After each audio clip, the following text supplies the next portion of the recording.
ముఖ్యంగా ఈ బాక్స్ ప్రశ్న దగ్గర ఏం చేయాలో ఒక్కసారి గుర్తుంచుకోండి. ఉపాధ్యాయుడు పాఠం చెప్తాడు. ఆ పాఠ్యాంశం చెప్తున్నప్పుడు మీరు చేయాల్సిన పని ఏంటంటే దాన్ని శ్రద్ధగా వినాలి.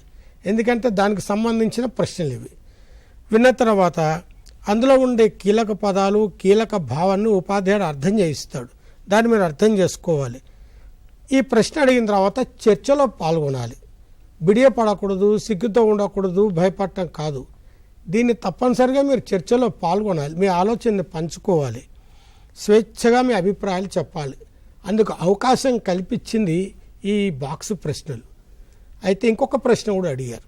మరి ఇలాంటివి పరీక్షలో వస్తాయంటే ఇవి పరీక్షలో నేరుగా రావు, కానీ ఇలాంటి స్వభావం ఉన్న ప్రశ్నలు వస్తాయి.